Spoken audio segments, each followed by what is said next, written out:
ನಮಸ್ಕಾರ ಆಕಾಂಕ್ಷಿಗಳೇ. ಇಂದಿನ ಈ ವಿಶೇಷ ಎಕ್ಸ್ಪ್ಲೇನರ್ ತರಗತಿಗೆ ತುಂಬು ಹೃದಯದ ಸ್ವಾಗತ.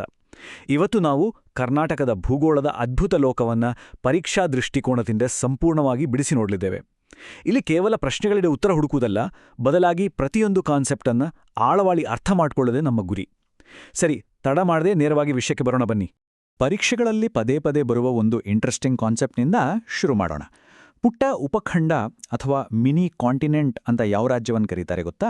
ಹೌದು, ಪ್ರಾಚೀನ ಶಿಲೆಗಳಿಂದ ಹಿಡಿದು ಪಶ್ಚಿಮ ಘಟ್ಟಗಳವರೆಗೆ, ಕರಾವಳಿಯಿಂದ ವಿಶಾಲ ಮೈದಾನದವರೆಗೆ ಎಲ್ಲವನ್ನೂ ಹೊಂದಿರುವ ನಮ್ಮ ಹೆಮ್ಮೆಯ ಕರ್ನಾಟಕವನ್ನೇ ಹೀಗೆ ಕರೆಯಲಾಗುವುದು. PCKR ಮತ್ತು DAR 2019 ಎಕ್ಸಾಮ್ನಲ್ಲಿ ರಾಜ್ಯ ಪ್ರವಾಸೋದ್ಯಮ ಇಲಾಖೆಯ ಒನ್ ಸ್ಟೇಟ್ ಮೆನಿ ವರ್ಲ್ಡ್ಸ್ ಅನ್ನೋ ಟ್ಯಾಗ್ಲೈನ್ ಬಗ್ಗೆ ನೇರವಾಗಿ ಪ್ರಶ್ನೆ ಕೇಳಲಾಗಿತ್ತು. ಇವತ್ತು ನಾವೆಲ್ಲರೂ ಸೇರಿ ಈ ಹಲವು ಜಗತ್ತುಗಳ ಭೌಗೋಳಿಕ ರಹಸ್ಯಗಳನ್ನ ಪರೀಕ್ಷೆಯ ದೃಷ್ಟಿಯಿಂದ ಕಲಿಯಲಿದ್ದೇವೆ. ಇಂದಿನ ತರಗತಿಯ ಅಜೆಂಡಾ ಹೀಗಿದೆ. ಸೆಕ್ಷನ್ 1 ಲೊಕೇಶನ್ ಮತ್ತು ಸೈಜ್, ಸೆಕ್ಷನ್ 2 ಬಾರ್ಡರ್ಸ್ ಮತ್ತು ಡಿವಿಷನ್ಸ್, ಸೆಕ್ಷನ್ 3 ಜಿಯಾಲಜಿ ಮತ್ತು terrain, section 4 motivation, section 5 climate ಮತ್ತು ವೈಲ್ಡ್ ಲೈಫ್, ಹಾಗೂ ಕೊನೆಯಲ್ಲಿ ಸೆಕ್ಷನ್ 6 ರ್ಯಾಪಿಡ್ ರಿವಿಷನ್. ಈ ಎಲ್ಲ ವಿಭಾಗಗಳ ಮೂಲಕ ಪರೀಕ್ಷೆಗಳಲ್ಲಿ ಪದೇ ಪದೇ ಕಾಣಿಸಿಕೊಳ್ಳುವ 56ಕ್ಕೂ ಹೆಚ್ಚು ಬಹು ಆಯ್ಕೆಯ ಪ್ರಶ್ನೆಗಳ ಹಿಂದಿನ ಕಾನ್ಸೆಪ್ಟ್ಗಳನ್ನು ಇವತ್ತು ನಾವು ಸಂಪೂರ್ಣವಾಗಿ ವಿಶ್ಲೇಷಣೆ ಮಾಡಲಿದ್ದೇವೆ. ಸೆಕ್ಷನ್ 1 ಲೊಕೇಶನ್ ಮತ್ತು ಸೈಜ್.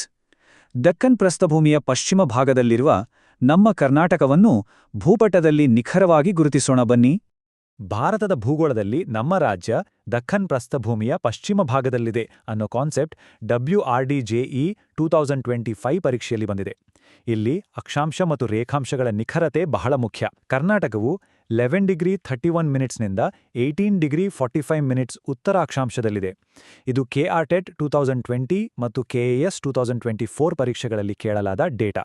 ರೇಖಾಂಶವನ್ನು ಗಮನಿಸಿದರೆ 74°12' 78°10' ಪೂರ್ವ ರೇಖಾಂಶಗಳ ನಡುವೆ ವಿಸ್ತರಿಸಿದೆ. ಆಕಾಂಕ್ಷಿಗಳೇ, ಇಲ್ಲಿ ಕೇವಲ ಅಕ್ಷಾಂಶವನ್ನಷ್ಟೇ ಅಲ್ಲ, ಆ ಅಕ್ಷಾಂಶಗಳ ನಡುವಿನ ವ್ಯತ್ಯಾಸ 7°24' ಅನ್ನೋದನ್ನು ನೆನಪಿಟ್ಕೊಳ್ಳೋದು ಅತಿ ಮುಖ್ಯ. ಇದನ್ನೇ ಸೆರಿಕಲ್ಚರ್ 2023 ಪರೀಕ್ಷೆಯಲ್ಲಿ ಕೇಳಿದ್ದು. ಹಾಗೂ ಪೂರ್ವ ಪಶ್ಚಿಮದ ಅಗಲ ಸುಮಾರು 400 ಕಿಲೋಮೀಟರ್ ಆಗಿದೆ ಅನ್ನೋದು ಕೂಡ ಗೊತ್ತಿರಲಿ. ರಾಜ್ಯದ ವಿಸ್ತೀರ್ಣದ ಬಗ್ಗೆ ಸಂಪೂರ್ಣ ಸ್ಪಷ್ಟತೆ ಇರಲೇಬೇಕು. ಈ ಬೃಹತ್ ಸಂಖ್ಯೆಯನ್ನು ಗಮನಿಸಿ. 1,91,757 ಸ್ಕ್ವೇರ್ ಕಿಲೋಮೀಟರ್ಸ್.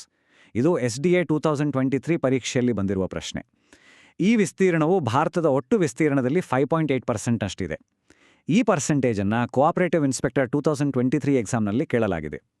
ಗಾತ್ರದ ಆಧಾರದ ಮೇಲೆ ಕರ್ನಾಟಕವು ಭಾರತದ 6th ದೊಡ್ಡ ರಾಜ್ಯವಾಗಿದೆ.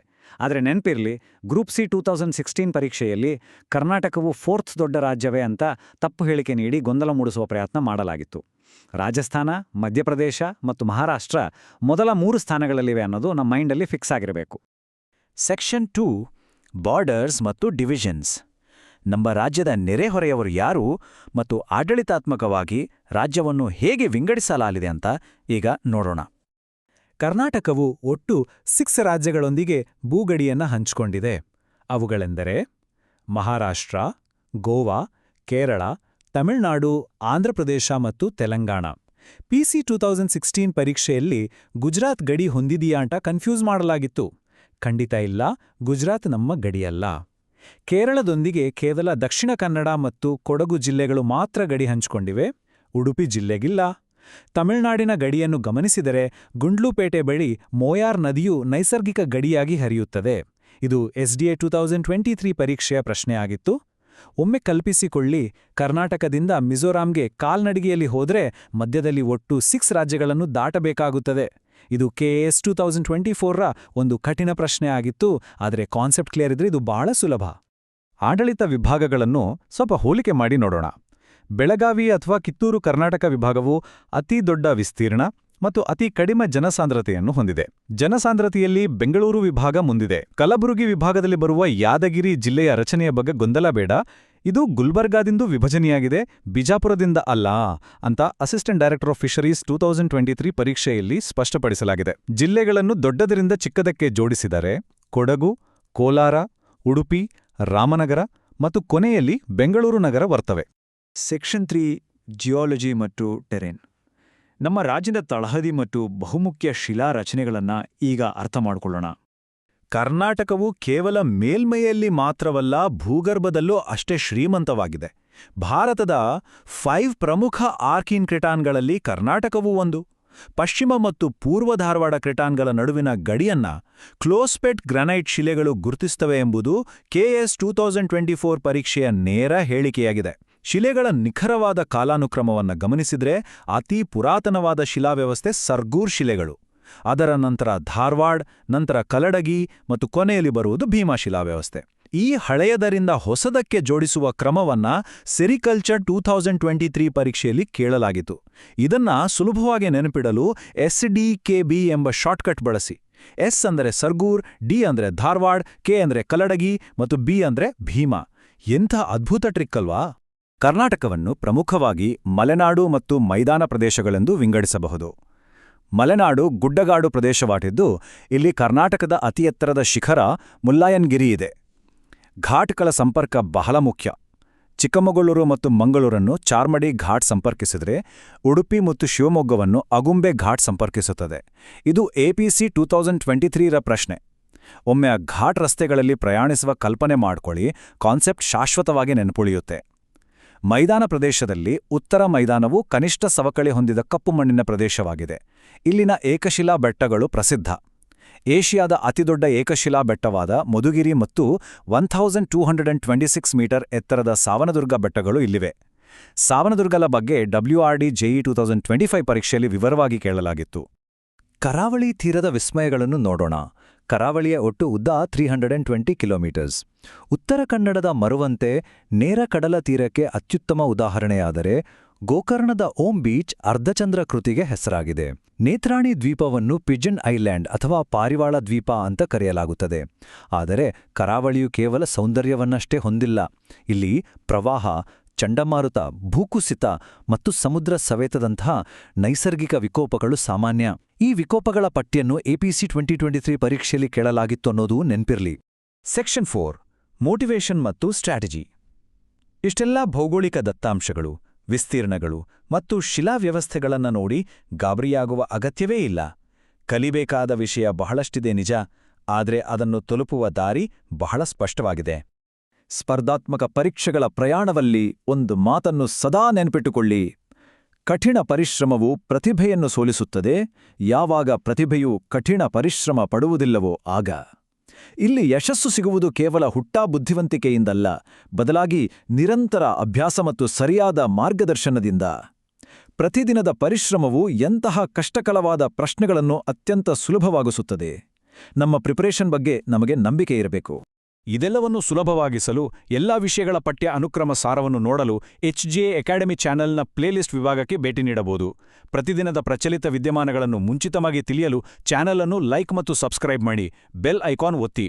ಈ ತರಗತಿಯಲ್ಲಿರುವ ಎಲ್ಲಾ ಪ್ರಶ್ನೆಗಳನ್ನು ಟೆಸ್ಟ್ ರೂಪದಲ್ಲಿ ತೆಗೆದುಕೊಳ್ಳಲು ಹಾಗೂ ಸ್ಕೋರ್ ಬೋರ್ಡ್ ವೀಕ್ಷಿಸಲು ಪ್ಲೇಸ್ಟೋರ್ನಿಂದ study MCQ by HJA academy app ಅನ್ನು ಡೌನ್ಲೋಡ್ ಮಾಡಿಕೊಳ್ಳಬಹುದು. ನಿರಂತರ ರಿವಿಷನ್ಗೆ ಇದು ಬಹಳ ಸಹಕಾರಿ. ಸೆಕ್ಷನ್ 5 ಕ್ಲೈಮೇಟ್, ವೈಲ್ಡ್ ಲೈಫ್ ಮತ್ತು ರಿವರ್ಸ್. ಈಗ ಮತ್ತೆ ಪಾಠದತ್ತ ಗಮನ ಹರಿಸೋಣ. ರಾಜ್ಯದ ಜೀವವೈವಿಧ್ಯ ಮತ್ತು ಜಲಸಂಪನ್ಮೂಲಗಳನ್ನು ಅರ್ಥ ಮಾಡಿಕೊಳ್ಳೋಣ. ನಮ್ಮ ರಾಜ್ಯವನ್ನು ಒಟ್ಟು 10 ಕೃಷಿ ಹವಾಮಾನ ವಲಯಗಳಾಗಿ ವಿಂಗಡಿಸಲಾಗಿದೆ. ಬೇಸಿಗೆಯಲ್ಲಿ ಅಂದ್ರೆ ಮಾರ್ಚ್ನಿಂದ ಮೇವರೆಗೆ ಉಷ್ಣಾಂಶ ಹೆಚ್ಚಾಗಲು ಸೂರ್ಯನ ಉತ್ತರಾಯಣ ಸಂಚಾರ ಕಾರಣವೇ ಹೊರತು ಡೋಲ್ಬೋಮ್ಗಳ ದಕ್ಷಿಣ ಚಲನೆ ಅಲ್ಲ. ವನ್ಯಜೀವಿಗಳ ವಿಚಾರಕ್ಕೆ ಬಂದರೆ ಸ್ಕ್ರೀನ್ ಮೇಲಿರುವ ಈ ಸಂಖ್ಯೆಯನ್ನು ಗಮನಿಸಿ: 524. ಇದು 2022ರ ಹುಲಿ ಗಣತಿಯ ಪ್ರಕಾರ ಕರ್ನಾಟಕದಲ್ಲಿರುವ ಹುಲಿಗಳ ಒಟ್ಟು ಸಂಖ್ಯೆ. ನಮ್ಮ ರಾಜ್ಯದಲ್ಲಿ ಭದ್ರಾ, ದಾಂಡೇಲಿ, ಪುಷ್ಪಗಿರಿ ಮತ್ತು ಶೆಟ್ಟಿಹಳ್ಳಿಯಂತಹ ಪ್ರಸಿದ್ಧ ವನ್ಯಜೀವಿ ಧಾಮಗಳಿವೆ. ಆದರೆ ಪರೀಕ್ಷೆಯಲ್ಲಿ ಪದೇ ಪದೇ ಗೊಂದಲ ಮೂಡಿಸುವ ಹೆಸರೆಂದರೆ ಮಧುಮಲೈ. ನೆನಪಿರಲಿ, ಮಧುಮಲೈ ವನ್ಯಜೀವಿ ಅಭಯಾರಣ್ಯವು ಕರ್ನಾಟಕದಲ್ಲಿ ಇಲ್ಲ, ಅದು ತಮಿಳುನಾಡಿನಲ್ಲಿದೆ. ಇದನ್ನೇ PC ಕಾರ್ 2019ನಲ್ಲಿ ಕೇಳಲಾಗಿತ್ತು. ಇಂತಹ ಟ್ರ್ಯಾಪ್ಗಳಿಂದ ನಾವು ಹುಷಾರಾಗಿರಬೇಕು. ಪಶ್ಚಿಮಕ್ಕೆ ಹರಿಯುವ ನದಿಗಳು ಮತ್ತು ಅವು ನಿರ್ಮಿಸುವ ಅಳಿವೆಗಳ ಬಗ್ಗೆ WRD JEE 2025 ಪರೀಕ್ಷೆಯಲ್ಲಿ ಕೇಳಲಾದ ಪ್ರಮುಖ ಅಂಶಗಳು ಇಲ್ಲಿವೆ. ಕಾಳಿ ನದಿ ಕಾರವಾರದಲ್ಲಿ, ಗಂಗಾವತಿ ಅಂಕೋಲಾದಲ್ಲಿ, ಅಘನಾಶಿನಿ ಕುಮಟಾದಲ್ಲಿ ಮತ್ತು ಶರಾವತಿ ಹೊನ್ನಾವರದಲ್ಲಿ ಅಳಿವೆಗಳನ್ನು ನಿರ್ಮಿಸುತ್ತವೆ. ಇದು ಮ್ಯಾಚ್ ದ ಫಾಲೋಯಿಂಗ್ನಲ್ಲಿ ಬರುವಂತಹ ಪ್ರಮುಖ ಪ್ರಶ್ನೆ. ಜಲಯೋಜನೆಗಳಲ್ಲಿ ರಾಮನಗರ ಜಿಲ್ಲೆಯ ಮೇಕೆದಾಟು ಯೋಜನೆ ಮತ್ತು ವಿಶ್ವೇಶ್ವರಯ್ಯ ಜಲನಿಗಮ ನಿಯಮಿತದ ಅಡಿಯಲ್ಲಿ ಬರುವ ಎತ್ತಿನಹೊಳೆ ಯೋಜನೆಗಳು ಬಹಳ ಪ್ರಮುಖವಾಗಿವೆ. Section 6 rapid exam revision. ಈವರೆಗೆ ಕಲಿತ ಎಲ್ಲ ಪ್ರಮುಖ ಕಾನ್ಸೆಪ್ಟ್ಗಳನ್ನು ಪರೀಕ್ಷಾ ದೃಷ್ಟಿಯಿಂದ ಅತಿ ವೇಗವಾಗಿ ರಿವೈಸ್ ಮಾಡೋಣ. ನಾನು ಉತ್ತರ ಹೇಳುವ ಮುನ್ನ ಮೆದುಳಿನಲ್ಲಿ ಉತ್ತರವನ್ನು ತಕ್ಷಣ ನೆನಪಿಸಿಕೊಳ್ಳಿ. ಕರ್ನಾಟಕವು ಸುತ್ತುವರಿದಿರುವ ಒಟ್ಟು ರಾಜ್ಯಗಳು. S6 ಅತಿ ಪುರಾತನ ಶಿಲಾವ್ಯವಸ್ಥೆ ಸರ್ಗುರ್ ಸಿಸ್ಟಮ್. ಪಶ್ಚಿಮ ಘಟ್ಟಗಳ ಅತಿ ಎತ್ತರದ ಶಿಖರ ಮುಳ್ಳಯ್ಯನಗಿರಿ. ತಮಿಳುನಾಡಿನ ಗಡಿಯಲ್ಲಿ ಹರಿಯುವ ನೈಸರ್ಗಿಕ ನದಿ ಮೊಯಾರ್ ರಿವರ್.